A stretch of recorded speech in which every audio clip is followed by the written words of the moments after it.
اے ہڈیوں، بے شک اللہ تم کو حکم فرماتا ہے تم اکٹھا ہو جاؤ۔ یہ سن کر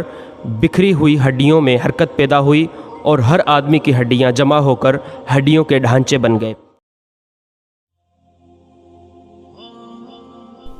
السلام علیکم فرینڈز،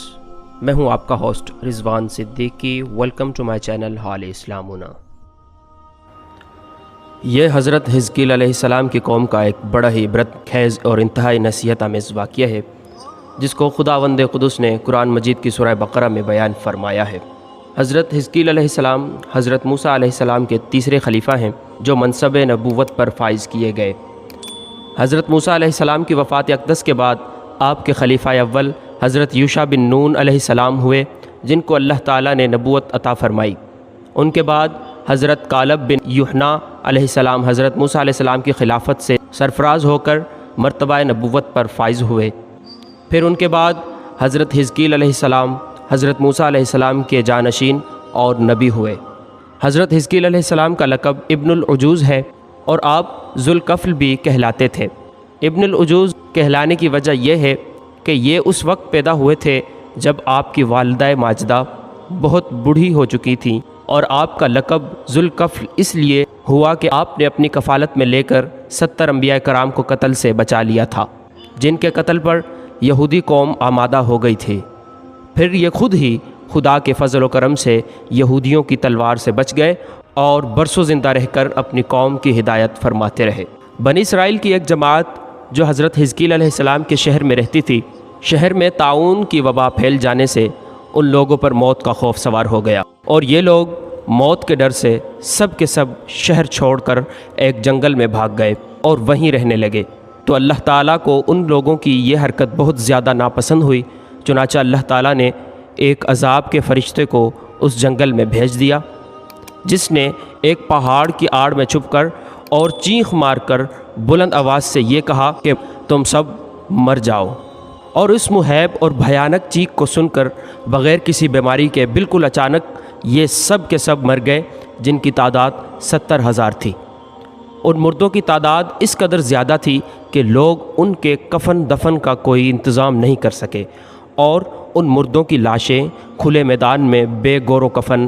8 دن تک پڑی پڑی سڑنے لگیں، اور بے انتہا تعفن اور بدبو سے پورے جنگل بلکہ اس کے اطراف میں بھی بدبو پیدا ہو گئی تھی۔ کچھ لوگوں نے ان کی لاشوں پر رحم کھا کر چاروں طرف سے دیوار اٹھا دی تاکہ یہ لاشیں درندوں سے محفوظ رہیں۔ کچھ دنوں کے بعد حضرت حزقیل علیہ السلام کا اس جنگل میں ان لاشوں کے پاس گزر ہوا تو اپنی قوم کے 70,000 انسانوں کی اس موت ناگہانی اور بے گور و کفن لاشوں کی فراوانی دیکھ کر رنج و غم سے ان کا دل بھر گیا اور آبدیدہ ہو گئے، اور باری تعالیٰ کی دربار میں دکھ بھرے دل سے گڑ گڑا کر دعا مانگنے لگے کہ یا اللہ، یہ میری قوم کے افراد تھے جو اپنی نادانی سے یہ غلطی کر بیٹھے کہ موت کے ڈر سے شہر چھوڑ کر جنگل میں آ گئے۔ یہ سب میرے شہر کے باشندے ہیں، ان لوگوں سے مجھے انس تھا اور یہ لوگ میرے دکھ سکھ کے شریک تھے۔ افسوس کہ میری قوم ہلاک ہو گئی اور میں بالکل اکیلا رہ گیا۔ اے میرے رب، یہ وہ قوم تھی جو تیری حمد کرتی تھی اور تیری توحید کا اعلان کرتی تھی اور تیری کبریائی کا خطبہ پڑھتی تھی۔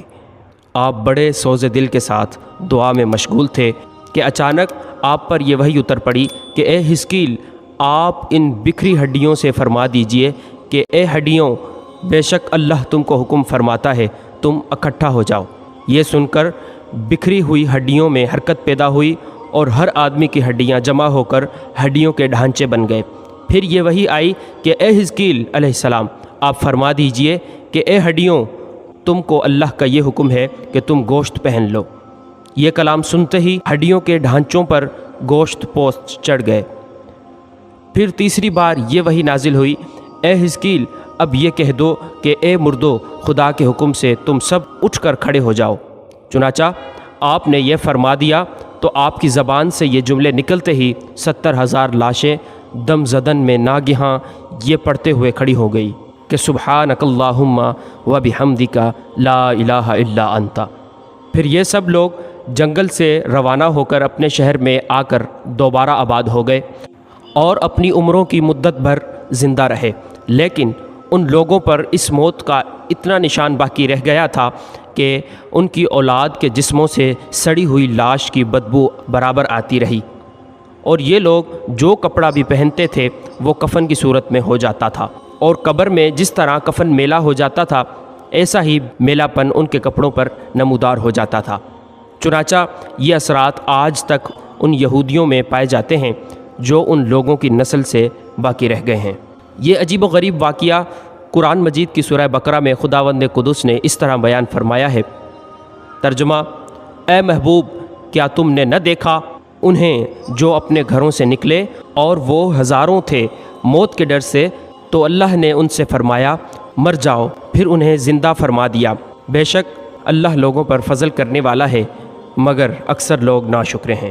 بنی اسرائیل کے اس واقعے سے یہ ہدایت ملتی ہے کہ آدمی موت کے ڈر سے بھاگ کر اپنی جان نہیں بچا سکتا، لہٰذا موت سے بھاگنا بالکل ہی بیکار ہے۔ اللہ تعالیٰ نے جو موت مقدر فرما دی ہے وہ اپنے وقت پر ضرور آئے گی، نہ ایک سیکنڈ اپنے وقت سے پہلے آ سکتی ہے اور نہ ایک سیکنڈ بعد میں آئے گی۔ لہٰذا بندوں کو لازم ہے کہ رضا الہی پر راضی رہ کر صابر و شاکر رہیں، اور خواہ کتنی ہی وبا پھیلے یا گھمسان کا رن پڑے، اطمینان و سکون کا دامن اپنے ہاتھ سے نہ چھوڑیں، اور یہ یقین رکھیں کہ جب تک میری موت نہیں آتی مجھے کوئی نہیں مار سکتا اور نہ میں مر سکتا ہوں، اور جب میری موت آ جائے گی تو میں کچھ بھی کروں، کہیں بھی چلا جاؤں، بھاگ جاؤں یا ڈٹ کر کھڑا ہو جاؤں، میں کسی حال میں بچ نہیں سکتا۔ اس آیت میں خاص طور پر مجاہدین کو ہدایت کی گئی ہے کہ جہاد سے گریز کرنا یا میدان جنگ چھوڑ کر بھاگ جانا ہرگز موت کو دفع نہیں کر سکتا، لہٰذا مجاہدین کو میدان جنگ میں دل مضبوط کر کے ڈٹے رہنا چاہیے اور یہ یقین رکھنا چاہیے کہ میں موت کے وقت سے پہلے نہیں مر سکتا، نہ کوئی مجھے مار سکتا ہے۔ یہ عقیدہ رکھنے والا اس قدر بہادر اور شیر دل ہو جاتا ہے کہ خوف اور بزدلی کبھی اس کے قریب نہیں آتی، اور اس کے پائے استقلال میں کبھی بال برابر بھی کوئی لغزش نہیں آتی۔ اسلام کا بخشا ہوا یہی وہ مقدس عقیدہ ہے جس کی بدولت مجاہدین اسلام ہزاروں کفار کے مقابلے میں تنہا پہاڑ کی طرح جم کر جنگ کرتے تھے، یہاں تک کہ فتح مبین ان کے قدموں کا بوسہ لیتی تھی، اور وہ ہر جنگ میں مظفر و منصور ہو کر اجر عظیم اور مال غنیمت کی دولت سے مالا مال ہو کر اپنے گھروں میں اس حال میں واپس آتے تھے کہ ان کے جسموں پر زخموں کی کوئی خراش بھی نہیں ہوتی تھی، اور وہ کفار کے دل بادل لشکر کا صفایا کر دیتے تھے۔ شاعر مشرق نے اس منظر کی تصویر کشی کرتے ہوئے کسی مجاہد اسلام کی زبان سے یہ ترانہ سنایا ہے کہ ٹل نہ سکتے تھے اگر جنگ میں اڑ جاتے تھے، پاؤں شیروں کے بھی میدان سے اکھڑ جاتے تھے، حق سے سرکش ہوا کوئی تو بگڑ جاتے تھے، تیغ کیا چیز ہے ہم توپ سے لڑ جاتے تھے، نقش توحید کا ہر دل پہ بٹھایا ہم نے، زیر خنجر بھی یہ پیغام سنایا ہم نے۔ واللہ اعلم۔ دوستو، اگر آپ اسی سے ریلیٹیو نیو ویڈیوز دیکھنا چاہتے ہیں تو ہمارا چینل سبسکرائب کیجئے اور بیل آئیکن پریس کیجئے۔